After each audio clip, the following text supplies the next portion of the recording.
Israeli occupation continuing aggression on Gaza Strip, martyring over 39,000.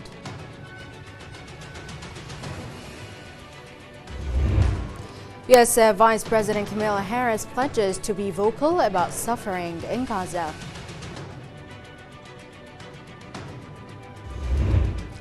Russian attacks Ukrainian power facilities causing disruptions.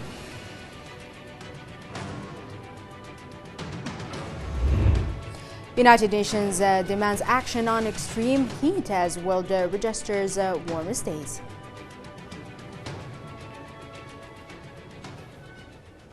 Good afternoon, ladies and gentlemen. Welcome to the 1 o'clock news. I'm Dina Khalil here with my colleague Abdurrahman Mhanna. Thank you, Dina.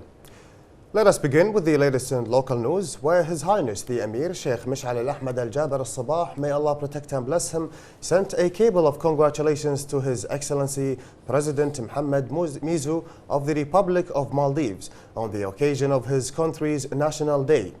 In the cable, His Highness the Emir wished His Excellency good health and well-being, and to the Republic of the Maldives and its people further progress and prosperity. His Highness the Crown Prince Sheikh Sabah Khalid al-Hamad al-Sabah, may Allah protect him, sent a cable of congratulations to His Excellency President Mohammed Mizu of the Republic of Maldives on the occasion of his country's National Day. In the cable, His Highness the Crown Prince wished His Excellency good health and well-being.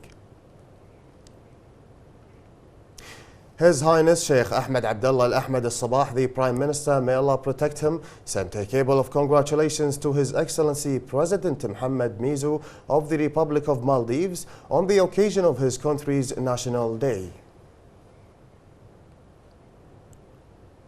His Highness the Emir Sheikh Mish'al al-Ahmad al-Jaber al-Sabah, may Allah protect and bless him, sent a cable of congratulations to His Excellency President Joseph Boakai of the Republic of Liberia on the occasion of his country's National Day. In the cable, His Highness the Emir wished His Excellency everlasting health and well-being, and to the Republic of Liberia and its people further progress and development. His Highness the Crown Prince Sheikh Sabah Khalid al-Hamad al-Sabah, may Allah protect him, sent a cable of congratulations to His Excellency President Joseph Boakai of the Republic of Liberia on the occasion of his country's National Day. In the cable, His Highness the Crown Prince wished His Excellency good health and well-being. His Highness Sheikh Ahmed Abdullah Al-Ahmad Al-Sabah, the Prime Minister, may Allah protect him, sent a cable of congratulations to His Excellency President Joseph Boakai of the Republic of Liberia on the occasion of his country's National Day.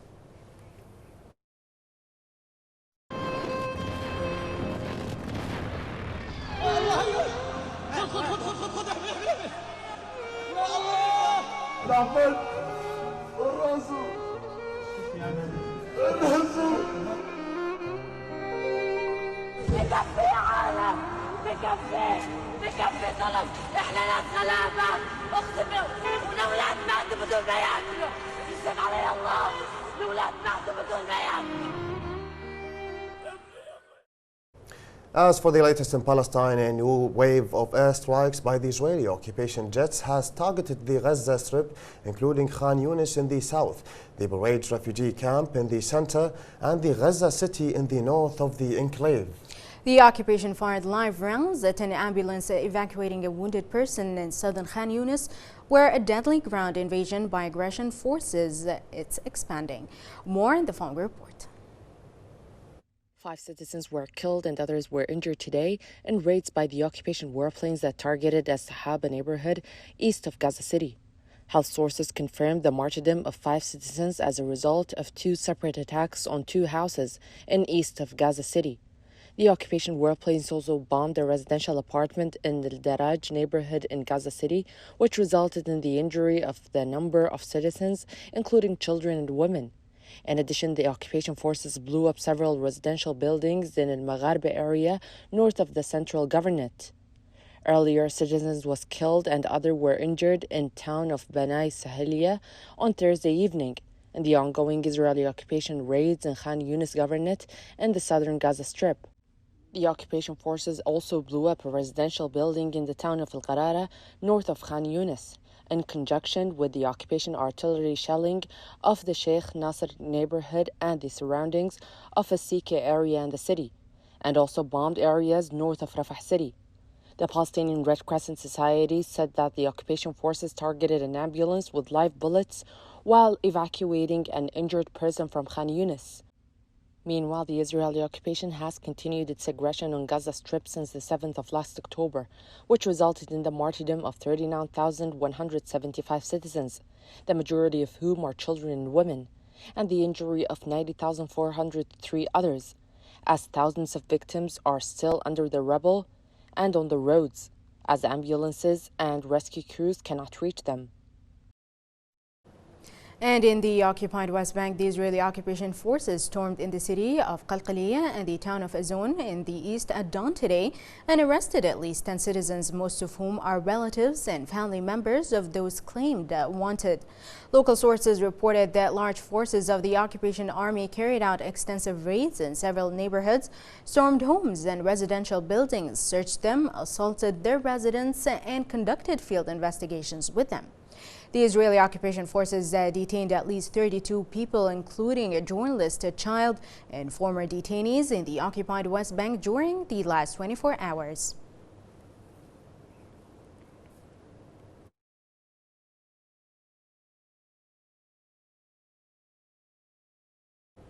In the United States, Vice President Kamala Harris has pledged not to stay silent about Gaza's suffering in Gaza, shifting emphasis to the plight of Palestinians as the de facto presidential nominee walks a fine line on the conflict dividing her Democratic Party.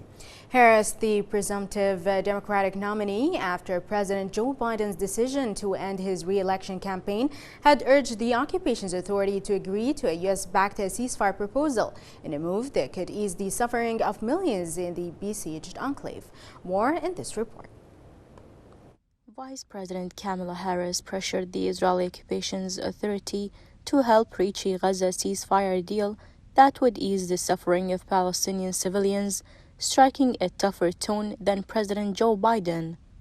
The first phase of the deal would bring about a full ceasefire, including a withdrawal of the Israeli military from population centers in Gaza.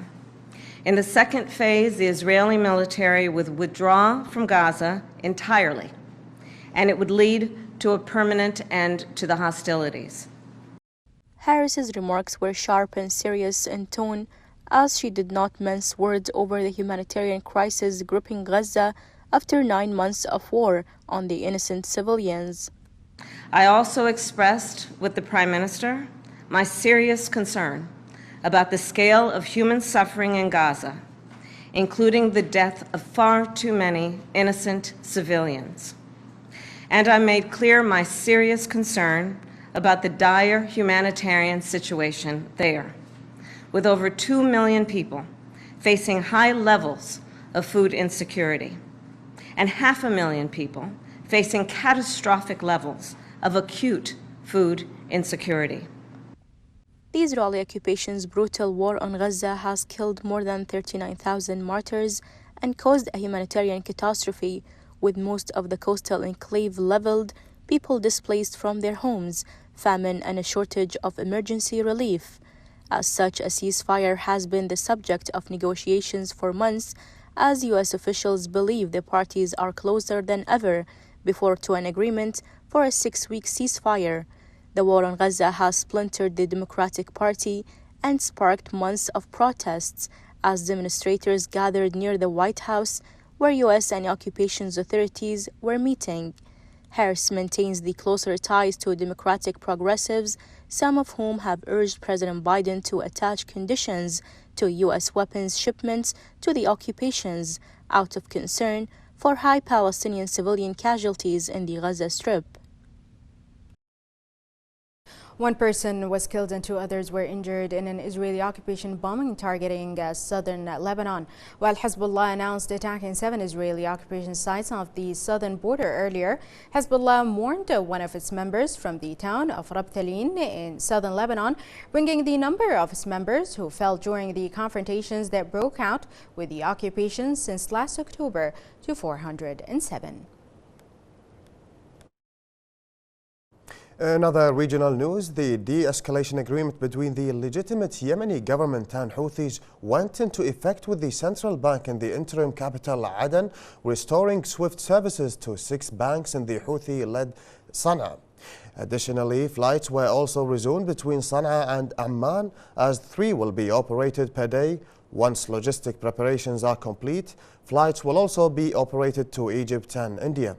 This comes after United Nations Special Envoy for Yemen, Hans Grundberg, announcing the agreement earlier, hoping the deal would pave the way for comprehensive talks on the economy and humanitarian situation.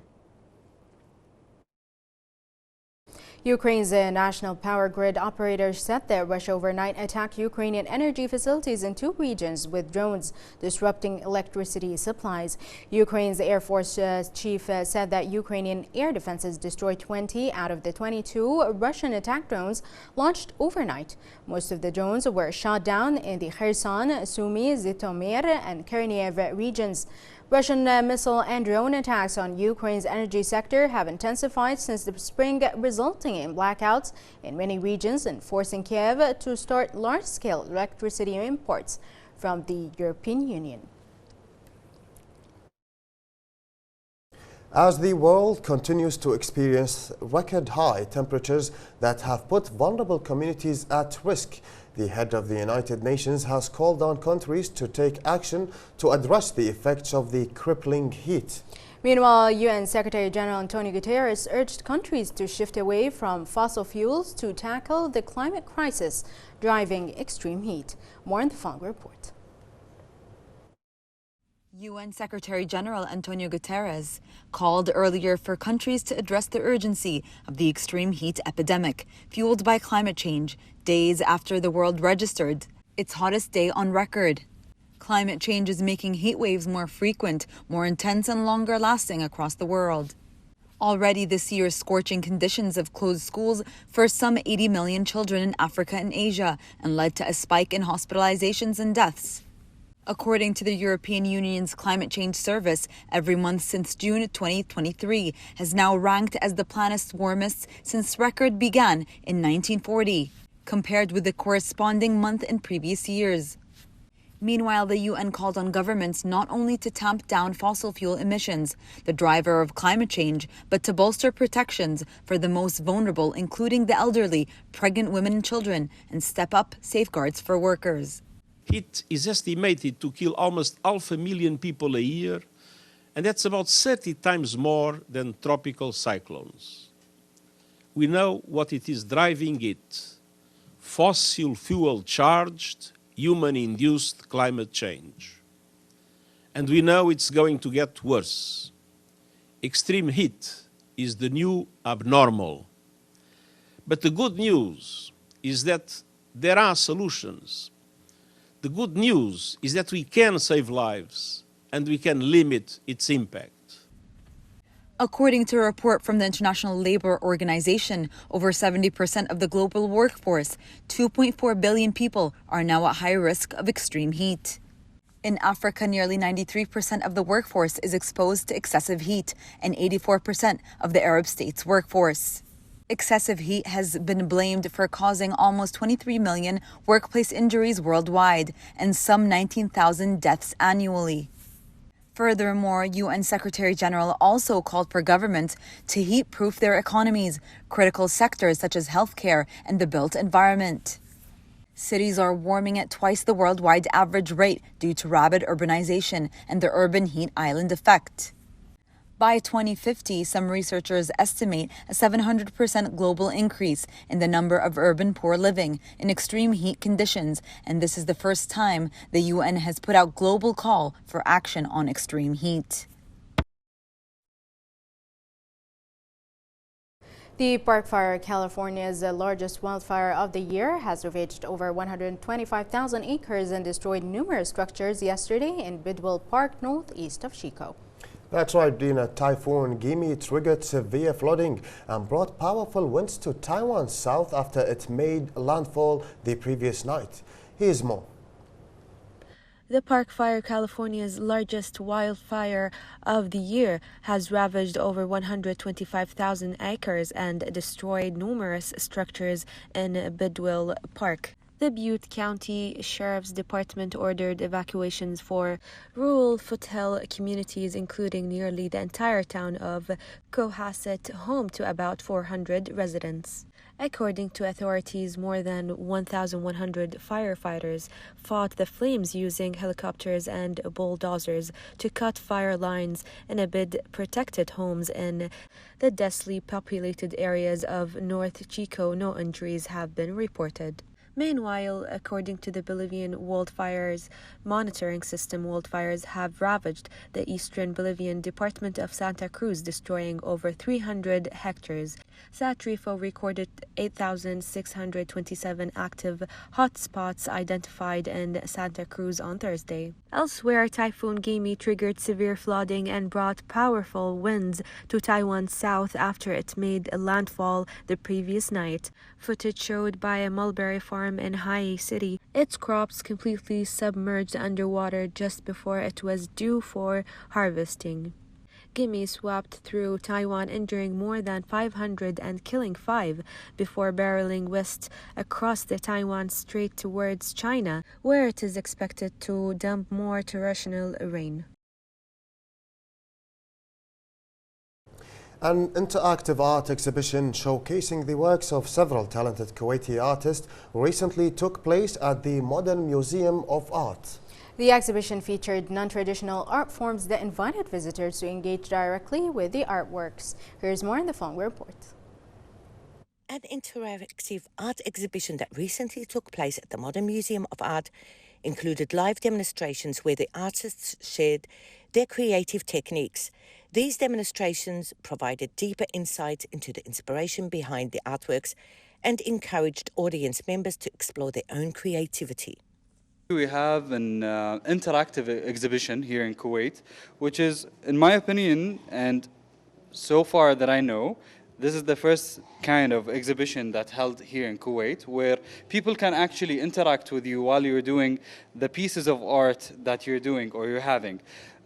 Today, I'm here with the team to let's say, give people an insight of floral lifestyle and floral knowledge and how they can interact with it and impulse it in their daily life. Today's exhibition that's going to extend for the weekend is made of 4 parts. So it's my part, I'm exhibiting Studio Perni's first collection. It's specifically meant to be a very interactive exhibition. I've been to museums around the world, and one thing that I really don't like is how you're supposed to step all the way back from the art and view it. In a sense, I do understand that. And in another sense, I think it takes away from the sense of wonder that we have with a piece. So the piece behind us is an interactive piece. There are pieces of, there are objects of marble, wood, and flowers. Visitors had the opportunity to touch, move, and rearrange certain elements, making the experience highly immersive. The use of diverse materials added a dimension to the art, allowing attendees to explore the textures and forms up close. Today's interactive art exhibition is meant to inspire a sense of wonder. From the Museum of Modern Art, I'm Gena Jaburi, reporting to you for the English News. Well, ladies and gentlemen, that concludes our political news. Up next is my colleague Nasser Al-Husainan with the latest in financial news.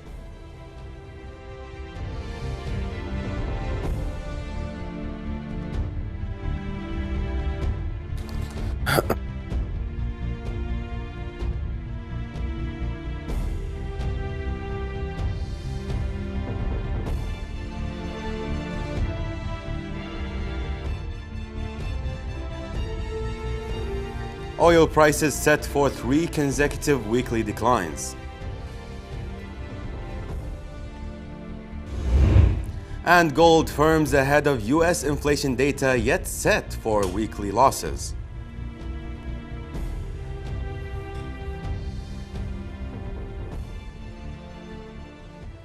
Ladies and gentlemen, this is the latest in financial news update. Taking a look at the latest in the energy sector, where oil prices rose slightly today but remained on track for a third straight week of decline due to weak demand in China, the world's largest crude importer, and expectations of a ceasefire in Gaza. Brent crude future for September rose 12 cents to $82.49 a barrel, while the U.S. West Texas Intermediate crude for September increased 13 cents, also to $78.41 per barrel. In the gold market, gold was on track for a weekly loss, even as prices firmed today ahead of key U.S. inflation reading that could offer more cues on when the Federal Reserve will cut interest rates. Spot gold was up 0.3% at $2,370.62 per ounce, but has lost more than 1% for the week. U.S. gold future climbed 0.8% to $2,371.30. In the world of stocks, the S&P 500 and the Nasdaq Composite ended lower in fickle trading, ultimately falling to regain ground lost during the previous day's tech-triggered sell-off. Meanwhile, the S&P 500 lost 27.91 points, while the Nasdaq Composite lost 160.69 points, and the Dow Jones Industrial Average rose 81.20 points. As for our final item, according to data from the U.S. Commerce Department, the U.S. economy grew faster than expected in the second quarter, while inflation subsided and gross domestic products increased at an annualized rate of 2.8% last quarter. Meanwhile, a key measure of inflation called the Personal Consumption Expenditure Price Index rose 2.9%, down from 3.7% in the previous quarter. The steady growth and abating price pressures are likely welcome news for the Federal Reserve officials ahead of their two-day policy meeting next week. The Fed aggressively raised interest rates since 2022 to curb inflation, a move some feared could tip the economy into recession.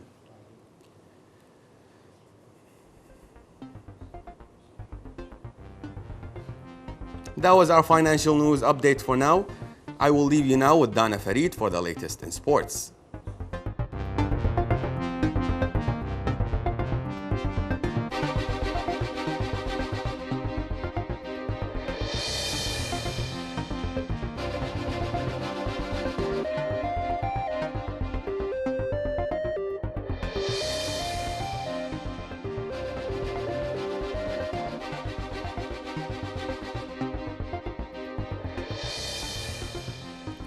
Second seed Mesedi brushes past Lajovic to set up Mensik Croatia semi.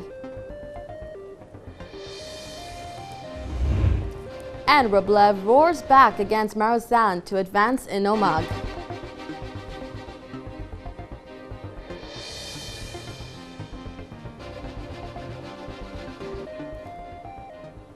Good afternoon and welcome to Sports News. Starting with tennis, Italian Lorenzo Mesedi, the second seed, moved into the semi-finals of the Croatian Open by winning against Serb Dusan Lajovic in 3 sets on Thursday.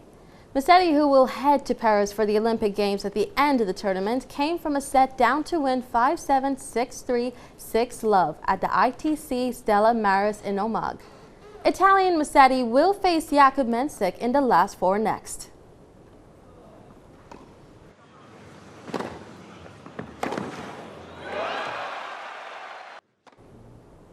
World number 9, Andrei Rublev, roared back against Hungary's Fabian Marozsan to advance to the semi-finals of the Croatia Open in Omagh. The ATP 250 clay court event's top seed fought back to prevail 5-7, 6-3, 6-2 and book a last 4 match against Argentine 4th seed Francisco Sorondolo, who edged past Italy's Lorenzo Sonego 6-2, 2-6, 7-6, 2. On the other side of the bracket, Italian second seed Lorenzo Mesedi also claimed a comeback win, defeating Serbia's Dusan Lajovic 5-7, 6-3, 6-love, while Czech 18-year-old Jakub Mensik breezed past Taiwan's San Shen to reach his second ever tour level semifinal.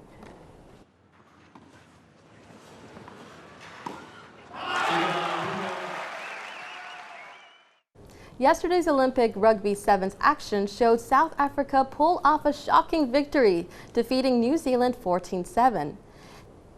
And finally, the Olympic torch relay traveled through the Saint-Denis department in the suburbs of Paris on its penultimate stage before the opening ceremony in the French capital on Friday.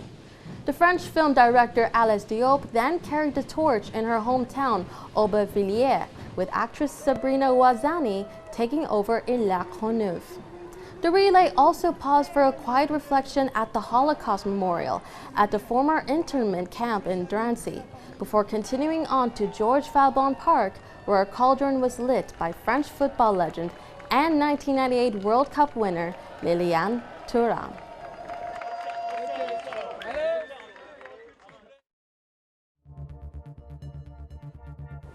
That's all for sports news. Next up, stay tuned with our weather forecast with Jamal Ibrahim.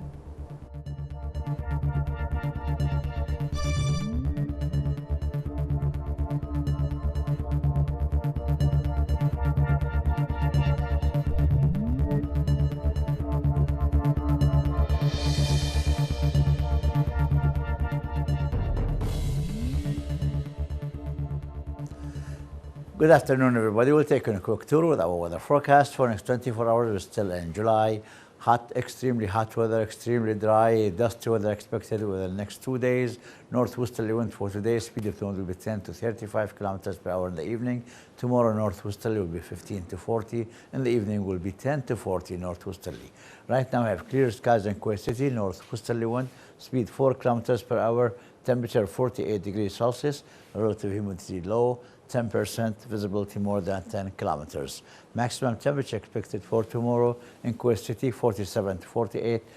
Abdulli Shigayan Salmi, 51. Wafra, 49. Failaka Warbo, Bian Island, 46. Garo, Kumbar, Maradan, 45. Clear skies for tomorrow. Northwesterly wind. Speed of the wind will be 15 to 40 kilometers per hour. Dusty weather expected over the desert area.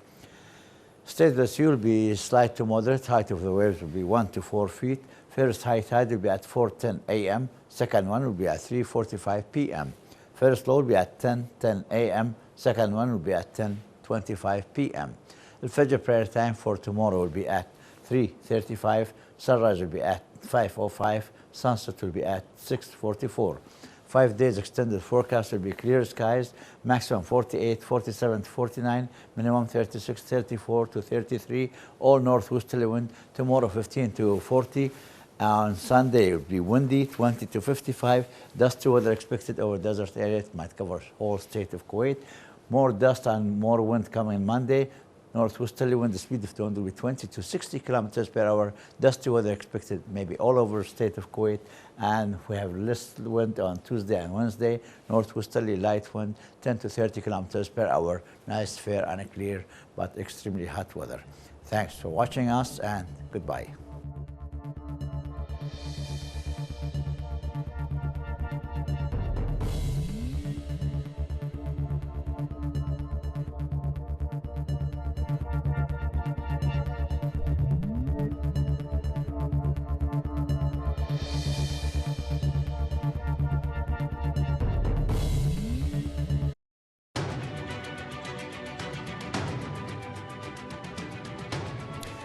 Well, thank you, Nasser, Dana, and Jamal. Ladies and gentlemen, before we let you go, here's a recap of the headlines. Israeli occupation continues aggression on Gaza Strip, martyring over 39,000.